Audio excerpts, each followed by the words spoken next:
వేటెన్ news కి స్వాగతం. మంచిర్యాల జిల్లా బెల్లంపల్లి పట్టణంలో ఈ రోజు రాష్ట్ర ప్రభుత్వం ప్రతిష్టాత్మకంగా పేద ప్రజలకు పంపిణీ చేస్తున్న సన్నబియ్యం కార్యక్రమాన్ని రిబ్బన్ కట్ చేసి ప్రారంభించిన ఎమ్మెల్యే గడ్డం వినోద్, జిల్లా కలెక్టర్ కుమార్ దీపక్లు ఈ కార్యక్రమంలోని వారు మాట్లాడుతూ రాష్ట్ర ప్రభుత్వం పేదల సంక్షేమం కోసం ఎంతగానో కృషి చేస్తుందని, రానున్న రోజుల్లో పేద ప్రజలకు అందుబాటులో ప్రభుత్వం ఉంటుందని, ఈ సన్నబియ్యం కార్యక్రమంలో ఎలాంటి అవకతవకలు జరిగినా తమకు ఫిర్యాదు చేయాలని, తక్షణమే చర్యలు తీసుకుంటామని వారు తెలిపారు. అలాగే నియోజకవర్గానికి ఎలాంటి సమస్య ఉన్నా తన దృష్టికి తీసుకువస్తే తక్షణమే సమస్య పరిష్కరిస్తారని, కృషి చేస్తారని ఎమ్మెల్యే గడ్డం వినోద్ తెలిపారు. ఈ కార్యక్రమంలో ఆర్డీఓ, ఎంఆర్ఓ, కాంగ్రెస్ నాయకులు, కార్యకర్తలు తదితరులు లబ్ధిదారులు పాల్గొన్నారు.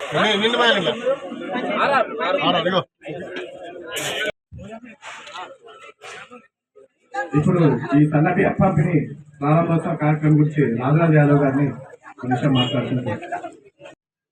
ప్రత్యేకంగా మన జిల్లా కలెక్టర్ కుమార్ దీపక్ గారు, ఆర్డీఓ గారు, ఉద్యాల మల్లయ్య గారు, రాజరాజ్ యాదవ్ గారు, శ్వేత గారు, వేదికపై ఉన్న సీనియర్ మన కాంగ్రెస్ పార్టీ నాయకులు, ఇక్కడికి బస్తీకి సంబంధించిన సీనియర్ నాయకులు, ప్రజలందరికీ మొదటిసారి నమస్కరిస్తాను. నేను ఎందుకంటే జనాలలో ఒక మెసేజ్ పోయేది చాలా అవసరం ఉన్నది. ప్రత్యేకంగా పెద్దలు ముఖ్యమంత్రి గారు రేవంత్ రెడ్డి గారు తీసుకున్న ప్రతి ఒక్క కార్యక్రమాలు, 6 గ్యారెంటీలతో పాటు ఇవాళ సన్నబియ్యం గురించి తీసుకున్న కార్యక్రమాన్ని పెద్దలు ఉత్తమ్ రెడ్డి గారు ప్రత్యేకంగా ఆయన మంత్రి పదవి సివిల్ సప్లైస్ డిపార్ట్మెంట్ ద్వారా మొత్తం తెలంగాణలో సన్నబియ్యం ఇచ్చే కార్యక్రమాన్ని పెద్ద ఎత్తున సక్సెస్ చేశారు. మన ప్రజలకు మంచి రైస్ ఉండాలని, ఆరోగ్యంగా ఉండాలని ఈ కార్యక్రమాన్ని వాళ్ళు పెట్టినందుకు మనస్ఫూర్తిగా ధన్యవాదాలు చెప్తున్నారు.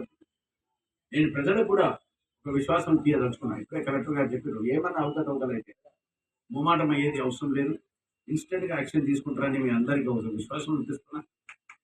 నేను ఎమ్మెల్యేగా ఉండి ప్రజలకు వాళ్ళున్న బాధలను దూరం చేయడానికైనా ప్రత్యేకంగా రకరకాలుగా జనాలు ఏమేమో మాట్లాడుతున్నాం.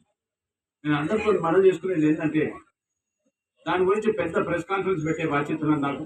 దాని గురించి ఇప్పుడు మాట్లాడాలి. ప్రజలకు ఇప్పటిదాకా ఏమేమి చేసినా అనే సమస్య గురించి కూడా చెప్పే బాధ్యత నాకు. మీరందరూ ఇన్ని రోజులు ఒప్పుకోబట్టి నాకు 15 నెలల సంగతి చేసిన ప్రోగ్రెస్ రిపోర్ట్ ప్రత్యేకంగా ప్రజలందరికీ ఒక వినతి పత్రం కింద ప్రిపేర్ చేసి అది తొందరగా ఇప్పించే కార్యక్రమాన్ని పెట్టుకున్నా. కొంచెం వెయిట్ చేయండి. బహుశా జూన్ జూలై లోపల మాకు వచ్చే డెవలప్మెంట్ కార్యక్రమాలలో ఏడైనా గ్యాప్స్ ఉన్నాయి. ఇప్పటిదాకా ఎన్నైనా పనులు అన్నిటి గురించి దానికి డిస్క్రిప్షన్ ఇచ్చి ప్రజలకు అందరికీ చెప్తాం. మా పార్టీ క్యాడర్ని అందరికీ మరొకసారి మనం చేసుకుంటున్నాం. మనం చేసిన పనుల గురించి మార్కెట్లో చెప్పుకునే బాధ్యత ఉన్నది మనకు. పబ్లిసిటీ అనేది సరిగ్గా అయితే లేదు. సోషల్ మీడియాలో ఇంకా పెద్ద ఎత్తున మనం డెవలప్ కావాలి. నిన్న కూడా నేను ఢిల్లీకి పోయి మా ఉన్న ఇన్ఛార్జ్ శ్రీమతి మీనాక్షి నటరాజన్ గారితో మాట్లాడినప్పుడు కూడా ప్రత్యేకంగా చెప్పిన, అమ్మ సోషల్ మీడియాలో మనం చాలా ఇంప్రూవ్ కావాలి, పబ్లిసిటీ అయితే లేదు, చేసిన పనుల గురించి చెప్పుకోనికి మన కార్యక్రమాన్ని డెవలప్ అయింది. దీన్ని పెద్ద ఎత్తున మనం ప్రోగ్రెస్ చేసే బాధ్యత ఉన్నది. నేను ప్రెస్ సోదరులకు రిక్వెస్ట్ చేస్తున్నా, మీరు దయచేసి కోఆపరేట్ చేయండి. సోషల్ మీడియాలో ఎట్లా ఇంప్రూవ్ చేయాలి, మేము చేసే మంచి పనుల గురించి ప్రత్యేకంగా ప్రజలకు తీసుకుపోమని పదే మీ అందరినీ కోరుకుంటున్నా. నేను ఇంకొకటి, కలెక్టర్ గారు ఈ ప్రెస్ సోదరులది ఏదో పర్సనల్ రిక్వెస్ట్ ఉందంట, ఒక భూమి ఉందంట, దాని గురించి మనం దాన్ని టేకప్ చేసే బాధ్యత ఉన్నది. వీళ్ళకి కూడా కొంచెం సపోర్ట్ చేసే బాధ్యత కింద మీరు కొంచెం టేకప్ చేస్తే మీతో మళ్ళీ మాట్లాడతారు. ఏదా ప్రెస్ వాళ్ళు ఏం మాట్లాడుతున్నారు రోడ్లకి ఓకే అన్నారు కదా, ఓకే అనుకుంటే ఇట్లా నేనే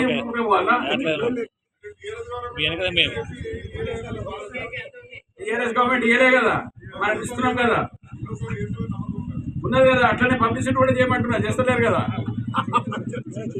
కరెక్టా? పబ్లిసిటీ చేయండి, గివ్ అండ్ టేక్ పాలసీ పెట్టుకోండి. నేను ఎమ్మెల్యేగా ఉండి గివ్ అండ్ టేకే చేస్తా, మీకేమి ఇబ్బంది పెట్టా, మీరు నాకు సపోర్ట్ చేయండి, నేను మీకు సపోర్ట్ చేస్తా అని మీ అందరితో ఓపెన్గా చెప్తున్నా.